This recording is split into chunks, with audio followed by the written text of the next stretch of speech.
had to use a new stool for our performance at Breck the other, and I had my vape pen in my pocket, and my knee was up higher, and it was, but after the middle of the first time, I'm going, oh, it's fucking piercing me. Hi. This one. This one. Hi. This one. Leon Littlebird. Mini Doc. Here we are, Mini Doc. Take one.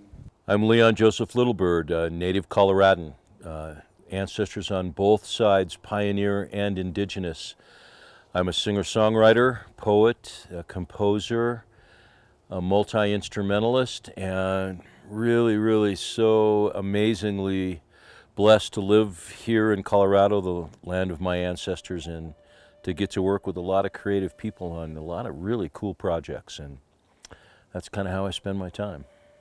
I was first diagnosed with a rare form of leukemia when I was only 45 years old, and I was still actively competing as a pretty high-end athlete back in those days, running my own company, traveling all over the country.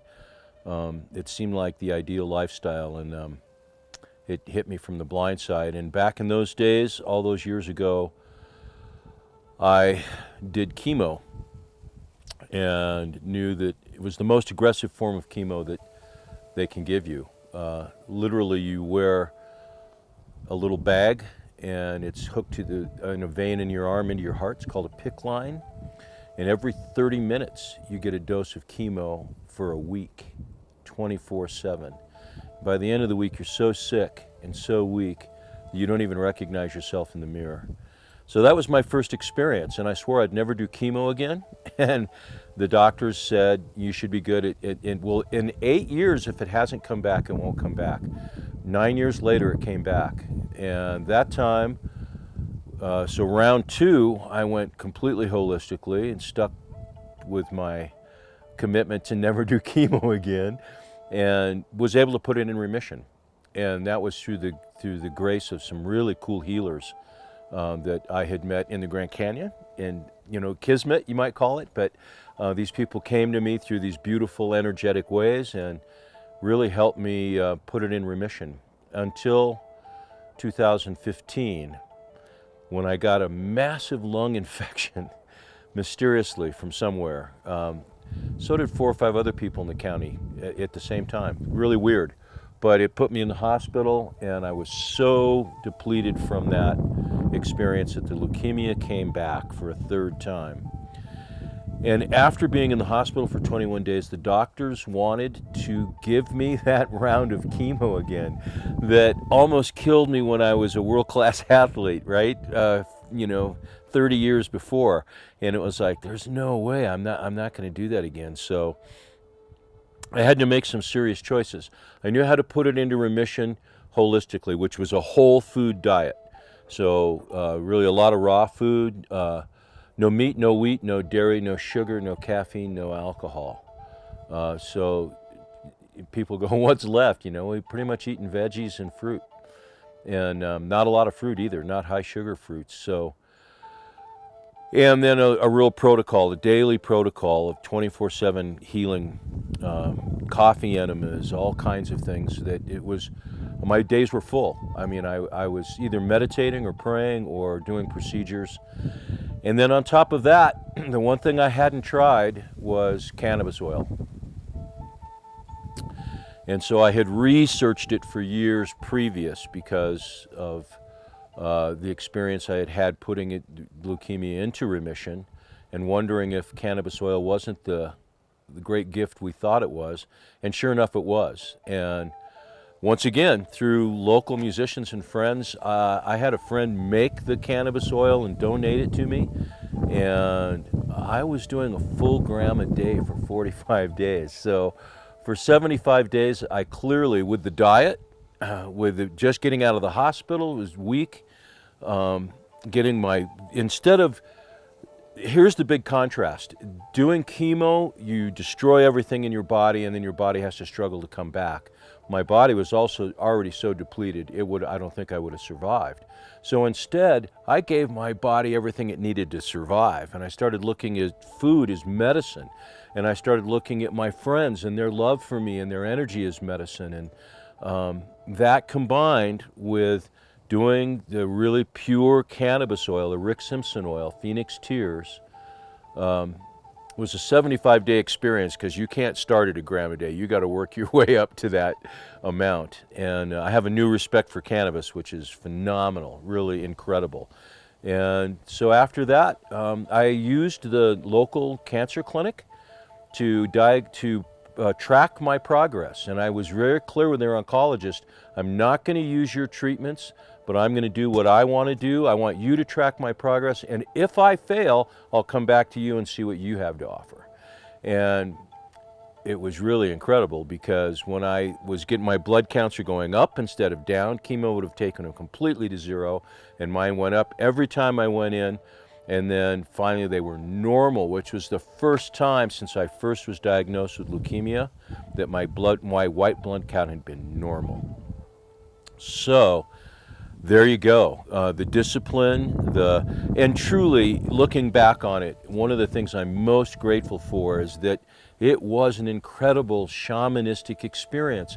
I lived in a completely altered state for 75 days. And during that time, I had a lot of time to meditate and to really reflect and to release what I didn't need. And here I am all these years later, super healthy and really feeling grateful that the leukemia to me was a gift. It wasn't something awful and terrible that I had to endure. Now I look back and go, what an amazing gift the universe gave me, letting me have that great experience. Well, being a guy who started smoking cannabis in 1963, I was already a big fan of the medicinal effects of the plant. I spent a lot of time when I was being an athlete training every single day, and it was always a joint would always make me just relax and feel better. And so I always believed in cannabis as a medicinal thing even before it was legal. And I was just doing research on the effects of cannabis on my own out of curiosity. And certainly you started hearing about CBDs and the healing power of CBDs. And and then at first it was curious to me because is it just CBDs that are healing, and THC is just psychoactive? And so I became really interested and kind of curious and only to find out that CBDs are 4 times more effective when THC is present. And then in my research, when I was re-diagnosed with leukemia, THC absolutely was more effective against blood-related diseases because it, like CBD, isolates and surrounds irregular blood cells and starves them out. And that's what I needed. Leukemia is blood cells that are crowding out the healthy blood cells that are irregular blood cells. And so the healing powers of the combination of CBD and THC were exactly what I needed. I mean, I look back at that as, the only word I can come up with is it was a sacred gift. I mean, it came to me. It was like, wow. Good thing that I had all those years of experience meditating and enjoying the effects of cannabis before it became what saved my life.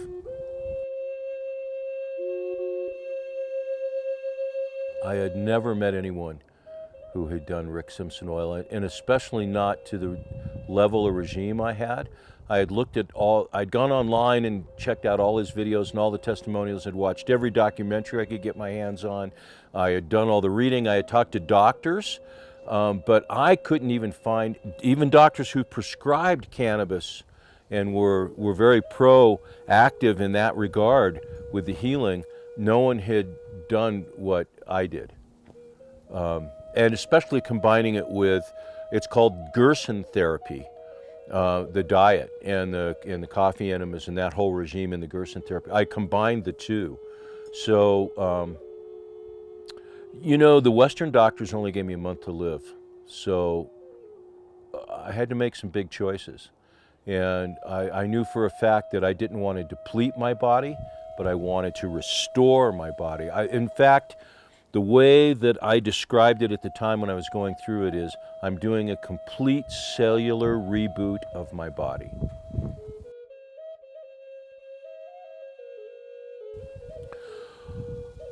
Well, it took a long time, about 9 months, but really from the decision point, which I made in the hospital about a week before I was finally released. 21 days in the hospital is way too much. And I made that decision and started. I had plenty of time sitting there with my laptop to do research and to get ready and to make contacts and talk to doctors outside of the hospital who were pro-cannabis doctors and get more advice. And so when I got home, I had to enlist the help of my friends. It's like, I'm not going to be able to drive for the next 90 days, and I'm going to need groceries and I'm going to need help. And everyone volunteered, and it was awesome. I had more help and more people coming forward than I would have ever guessed, as well as the community coming forward to support me with benefits and things. But so really the whole process from beginning to end, there was a 90-day period where I was really fully involved in nothing but healing 24/7.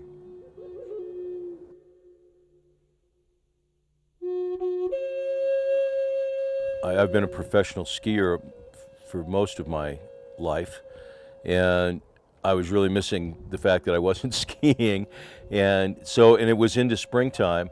So the very first real physical activity I was ready to do was right in the springtime. And my good friend Mo Dixon came and picked me up, and we went skiing. And man, I was so weak. I mean, after the first run, my knees were shaking, but I did four or five runs that day. It was really amazing. It was really cool. And that was also the day I got the call from the doctor's office saying my blood counts were normal. So man, I caught on fire. Now I stayed on the diet. I started adding things like cooked raw natural salmon and things like that, just little things that I could start adding. So the whole process took about 9 months. But really there was that 90-day period that was really intense and really focused and amazing. When you're the guy who has cured leukemia with cannabis oil, you become the poster child. And so at first, all I wanted to do was share my experience and help other people and give it back and let everyone know, look, you can do this, and look how healthy I am, and my blood counts are normal. And the oncologist at the clinic went, you've done what we can't do. Those are his exact words. And it was like, well, now you can't tell people there's no other way, because now you know there is. You have proof positive that someone survived it and thrived in. And so people started sending their friends and relatives who were diagnosed with cancer and asking me if they could call me. And at first I talked to as many people as I could, and I got the same response from everyone. I had people argue with me that what I did wouldn't work. And it was like, why am I doing this? And so then I said, well, I'll only talk to people who are already researching cannabis as a treatment and are doing the Gerson therapy. And now I just tell them, buy the Gerson therapy book, look up Rick Simpson oil, decide if that's right for you. When I was at this full strength for those 45 days in that really shamanistic experience of using the cannabis oil, I started feeling different and was excited. It was really, really cool. I was feeling things release. I was having incredible revelations of, wow, that's something I decided when I was 4 years old. And I've been hanging on to that belief all these years. That's crazy. For 60 years I had been hanging on to this, and I was able to let that go. So it was a holistically healing experience. I wasn't just healing this blood cells that had invaded my body, but really my psyche, my spirit, my focus, my clarity, my spiritual connection to everything got stronger, and my connection to the community got way more intimate, with everyone sending me good energy and love and prayers and healing. And when you really can open yourself, so humbling to open yourself to that and feel that wave of love. And so When did I start feeling better? I don't know, because I started feeling different first, and relieved, and then after that first day of skiing again, I really that was a Rubicon for me. That was a river I was going to cross, and I never had to look back upon again, because I felt like, all right, now I can start hiking and riding my bike. And that was January, February, March of 2016. And so here I am, man. It's amazing. Like I said earlier, one of the most amazing things that happened in my experience of healing was the transformation I had, not just from the leukemia, but as a person on the whole. It was spiritually evolutionary to go through that process and to dedicate that time and be that successful. Man, it's all about energy, isn't it? I mean, when you really think about it, and intention. What are your intentions? Where are you focusing your energy? How are you placing yourself into being the creator of your own universe, being the creator of your own life, and taking that responsibility? It's a big deal.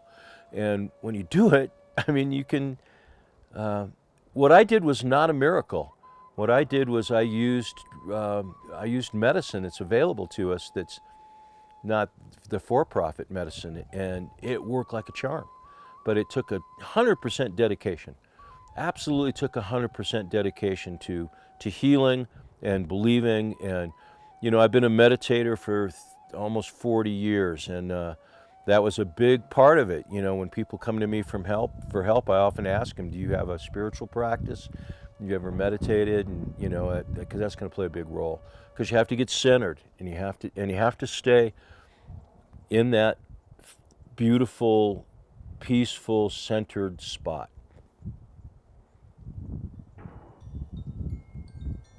I enjoy reflecting back to the days when I was in those full 90 days of just focus on nothing but healing 24/7.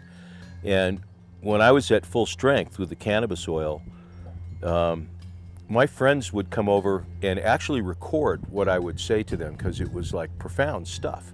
And it was, once again, to use that word, shamanistic, because it was a state of altered consciousness. And with the prayer and the meditation and the energy and all the goodness that was going on, I was in just a transformative spot. I felt great. One of the things I remember, one of the many things that I remember, was waking up every morning and feeling fantastic. No pain, absolutely feeling great. And then starting my morning routine, which is, you can't take a gram of cannabis in one dose. It would be way too much. It'd be too much. And so I would fix it in the morning with warm coconut oil. I'd measure out the gram of the Rick Simpson oil, which is really one the size of a grain of rice, about the size of that little burn scab on my thumb right there. And then mix it with warm coconut oil and put it in a syringe, which I could then take in 4 separate doses during the day.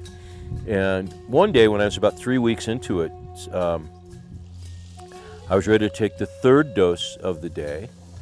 And the syringe that I would take it with orally was slick from the coconut oil, and I slipped and took 2 doses at once. And I was holding it in my mouth thinking, should I take the syringe and try and take it out? Should I spit it out? And then I thought, man, I did so much acid in the 60s, this is not going to be a problem. So I swallowed it. And that was really my thought. That's honestly where I was at. And my friend Jim Cappick came over to play guitar, and while we were playing guitar, I started hallucinating slightly. The walls kind of got turned to smoke, and it looked like there were little rabbits crawling through the shag carpet or the Berber carpet, and it gave me a whole different relationship with cannabis. I like telling that story and laughing about it because it was like, wow. I never saw anything like that in mushrooms or anything else. I mean, that was intense. But my relationship with cannabis changed. I really look at it as something sacred and beautiful and medicinal. And I have a much higher tolerance to THC than most people.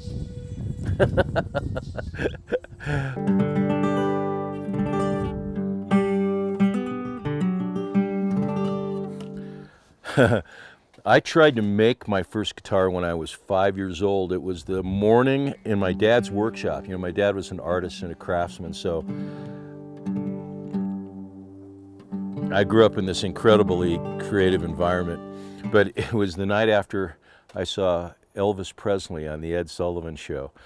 So I'm 5, my sister's 18, my brother is 16, and my mom and dad, and we're all in the living room watching Ed Sullivan. That was part of the thing after, it was that Sunday night, I think, dinner, right? And when all the family would sit down. Here comes the spirit of Elvis right here.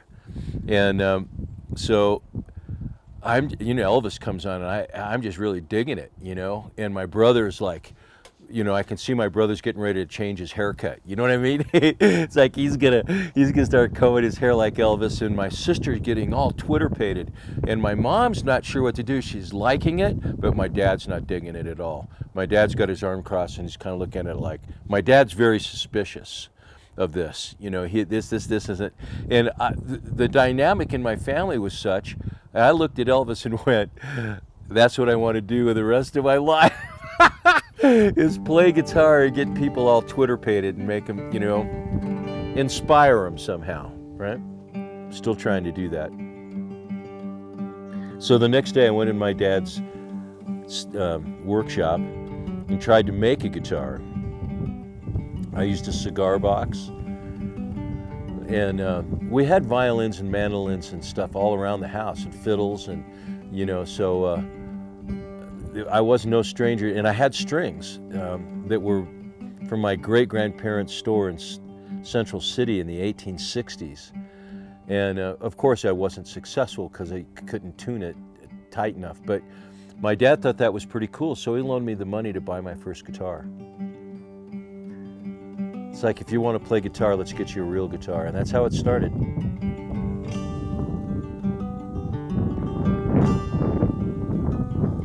Saw a silver angel in a thorny stone, rising up to heaven all alone when summer was saying goodbye. She rose up in a big rock slide as autumn was painting countryside to welcome her to her new home. Now she watches over me, inspiring sweet daydreams, giving my soul wings to fly. Ancient stone in a big rock slide opened up the mountainside and set my silver angel free.